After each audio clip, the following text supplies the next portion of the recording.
세상은 늘 종말을 예고하는 목소리에 열광합니다. 우리 주머니 속의 돈이 휴지가 되고 우리가 믿어온 경제 시스템이 모래성처럼 무너질 것이라는 경고는 언제나 우리의 가장 근원적인 공포를 자극하죠. 하지만 역사는 우리에게 다른 이야기를 들려줍니다. 위기의 징후가 가장 짙게 나타날 때 사실 인류는 한 번도 가보지 못한 새로운 풍요의 시대로 진입하고 있었다는 사실을 말입니다. 오늘 우리가 함께 나눌 이야기는 돈의 종말이라는 공포 뒤에 숨겨진 진짜 부의 거대한 이동에 대한 반론입니다. 돈이 휴지가 된다는 공포는 매력적인 서사입니다. 하지만 경제학적으로 볼 때 토화량이 늘어난다는 것과 화폐의 가치가 소멸한다는 것은 전혀 다른 차원의 문제입니다. 우리는 흔히 중앙은행이 돈을 찍어내면 그만큼 내 돈의 가치가 떨어진다고 믿습니다. 하지만 여기서 우리가 놓치는 결정적인 질문이 하나 있습니다. 왜 그토록 많은 돈이 풀렸음에도 불구하고 우리가 먹고 마시는 생필품의 가격이 과거의 초인플레이션 시대처럼 폭등하지 않았느냐는 점입니다. 여기서 우리는 화폐 가치의 하락보다 더 강력한 힘인 생산성의 혁명을 직시해야 합니다.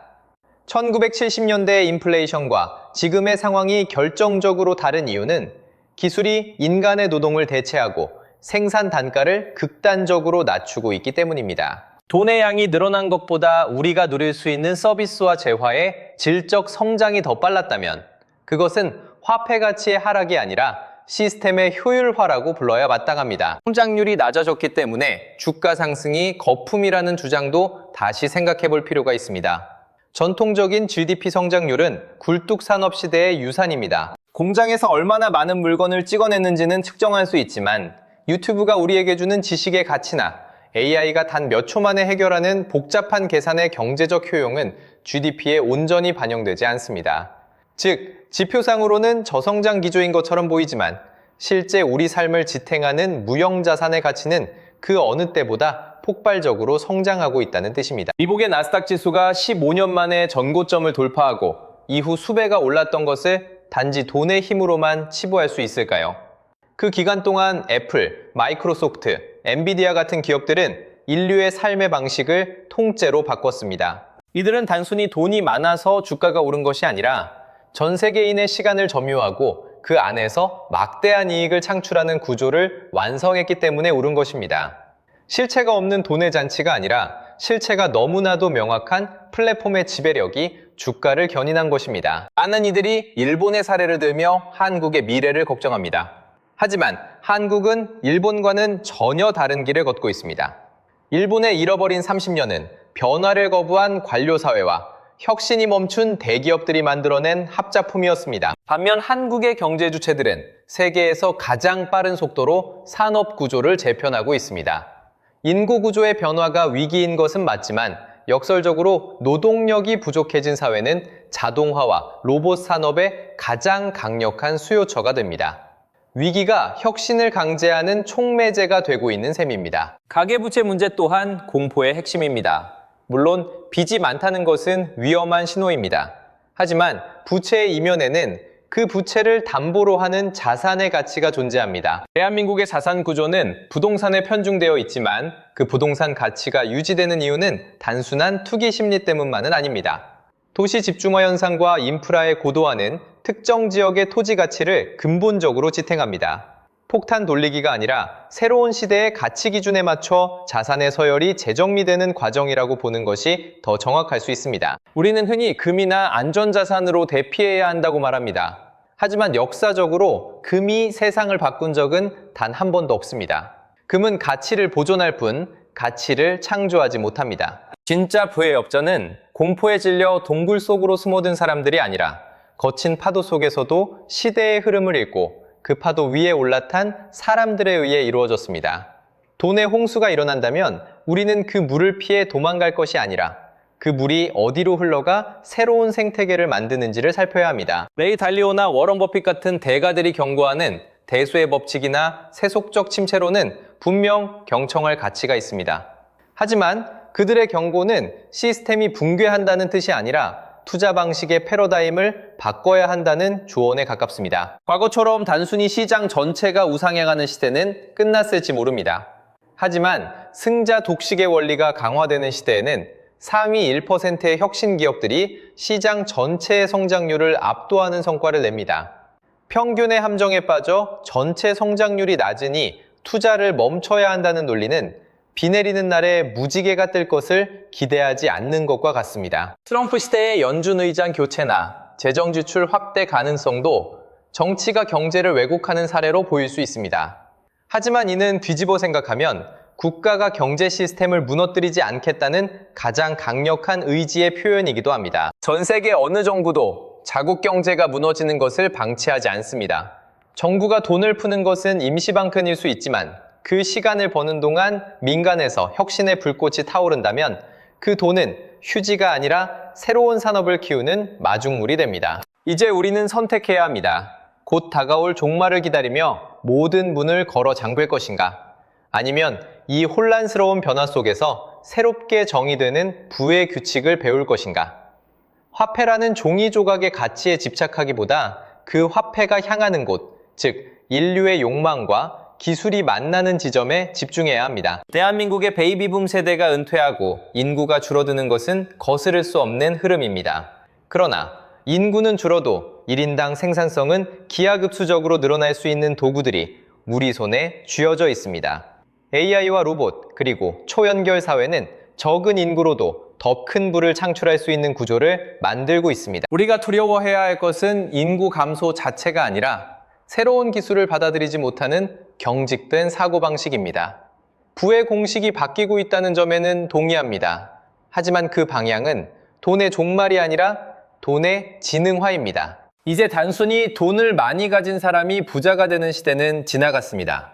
돈의 흐름을 읽는 데이터와 그 흐름을 제어할 수 있는 알고리즘, 그리고 변화하는 세상을 긍정적으로 바라보는 통찰력을 가진 사람이 새로운 시대의 주인입니다. 추격과 역전은 위기 때 일어난다는 말은 진리입니다. 하지만 그 역전의 주인공은 공포를 파는 사람이 아니라 공포를 사는 사람입니다. 모두가 돈이 휴지가 된다고 외칠 때 그 휴지 위에 그려진 미래의 설계도를 읽어내는 사람만이 다음 10년의 주인공이 될 수 있습니다. 2026년은 돈의 판도가 뒤집히는 해가 아니라 가짜 부와 진짜 부가 명확히 갈리는 분기점이 될 것입니다. 우리는 이제 스스로 물어야 합니다. 나는 붕괴를 기다리는 관찰자로 남을 것인가? 아니면 재편되는 질서의 설계자로 참여할 것인가? 경제 로드맵은 남이 그려주는 지도가 아닙니다. 내가 서 있는 좌표를 정확히 파악하고 거친 바다로 나가 용기를 내는 순간 여러분만의 로드맵은 이미 시작된 것입니다. 기관론은 언제나 지적으로 보입니다. 하지만 낙관론은 언제나 부를 만들어 왔습니다. 여기서 말하는 낙관론은 근거 없는 믿음이 아닙니다. 인류가 수만 년 동안 그래왔듯 반드시 문제를 해결하고 더 나은 대안을 찾아낼 것이라는 역사적 경험에 기반한 신뢰입니다. 화폐 가치가 흔들린다면 그 가치를 대신할 수 있는 무형의 자산을 쌓으십시오. 성장률이 정체된다면 그 정체를 뚫고 나가는 파괴적 혁신에 베팅하십시오. 시장은 공포를 먹고 자라고 희망 속에서 결실을 맺습니다. 지금 들리는 수많은 경고음은 여러분을 주저앉히기 위한 소음이 아니라 더 단단한 포트폴리오를 짜라는 신호탄입니다. 과거의 데이터에 갇혀 미래를 재단하지 마십시오. 데이터는 어제의 기록일 뿐 내일의 창조는 늘 데이터 밖에서 이루어집니다. 여러분의 자산이 위태로운 것이 아니라 여러분의 관점이 낡은 것은 아닌지 점검해야 할 때입니다. 돈은 흐릅니다. 멈추지 않습니다. 그 흐름이 닿는 끝자락에 무엇이 있는지 궁금하지 않으신가요? 공포라는 안개를 걷어내면 그 뒤에는 한 번도 경험하지 못한 기회의 땅이 펼쳐져 있습니다. 그 땅은 준비된 사람, 즉 비관론의 함정을 딛고 일어선 사람들에게만 입장을 허용합니다. 여러분의 경제적 주권은 누군가의 강의나 분석에서 나오는 것이 아닙니다. 세상의 모든 정보를 비판적으로 수용하고 나만의 철학으로 여과하여 내린 단 하나의 결단에서 시작됩니다. 돈의 가치가 변하는 것을 두려워하지 마십시오. 여러분 자신의 가치가 변하지 않는 것을 두려워하십시오. 시대의 선두에 서는 법은 생각보다 간단합니다. 남들이 끝이라고 말할 때 그것이 새로운 시작임을 알아채는 것입니다. 오늘의 이 반론이 여러분의 머릿속에 작은 균열을 만들었기를 바랍니다. 그 균열 사이로 새로운 통찰의 빛이 들어올 때 여러분은 비로소 돈의 노예가 아닌 돈의 주인이 될 수 있습니다. 2026년 돈의 판도가 뒤집히는 것이 아니라 여러분의 인식이 뒤집히는 위대한 여정을 시작하시길 바랍니다. 세상은 망하지 않습니다. 다만 변화할 뿐입니다. 그리고 그 변화는 언제나 준비된 자의 편이었습니다. 공포에 베팅하는 대신 인류의 가능성에 베팅하십시오. 그것이 지난 수천 년간 부의 역사에서 단 한 번도 틀린 적 없는 유일한 승리 공식입니다. 이제 여러분의 로드맵을 직접 그리십시오. 그 지도의 끝에는 여러분이 꿈꾸던 경제적 자유와 평온이 기다리고 있을 것입니다. 과거의 방식이 통하지 않는 시대라면 새로운 방식을 발명하면 그만입니다. 우리는 그럴 능력이 있고 대한민국은 그럴 저력이 있는 나라입니다. 위기는 언제나 가장 강력한 역전의 발판이었습니다. 지금 이 순간도 누군가는 위기를 읽고 있고 누군가는 기회를 쓰고 있습니다. 여러분은 어느 쪽이 되겠습니까? 긴 시간 동안 이어질 변화의 파도 앞에서 우리가 잊지 말아야 할 단 하나의 사실은 세상은 언제나 파괴적 혁신을 통해 진보해 왔다는 것입니다. 화폐 시스템의 변화도 그 진보의 과정 중 일부일 뿐입니다. 두려워할 이유가 전혀 없습니다. 오히려 흥분되는 마음으로 이 거대한 실험의 결과를 지켜보고 참여하십시오. 이제 선택은 여러분의 몫입니다. 공포라는 익숙한 방에 머물 것인가? 아니면 불확실하지만 무한한 가능성이 있는 광장으로 나갈 것인가? 광장으로 나오는 여러분을 위해 역사는 이미 새로운 부의 장부를 펼쳐두고 있습니다. 그 장부의 첫 페이지에 여러분의 이름을 새기십시오. 2026년 돈의 종말이 아닌 부의 르네상스가 여러분과 함께하기를 진심으로 기원합니다. 지금까지 말씀드린 이 모든 이야기는 단순한 희망 고문이 아닙니다. 인류가 절망의 끝에서 어떻게 풍요를 일궈냈는지에 대한 역사적 증명이자 앞으로 펼쳐질 미래에 대한 확신입니다. 자, 이제 당신만의 경제적 주권을 찾기 위한 첫걸음을 떼십시오. 세상이 무너진다고 말할 때 당신은 당신만의 노아의 방주가 아니라 세상을 다시 건설할 설계도를 준비하십시오. 변화는 이미 시작되었습니다. 그리고 당신은 이미 그 변화의 중심에 서 있습니다. 공포를 넘어서는 통찰의 힘으로 2026년을 당신 생애 최고의 역전 드라마로 만드시길 바랍니다. 당신의 도전과 성장을 끝까지 응원하겠습니다. 감사합니다.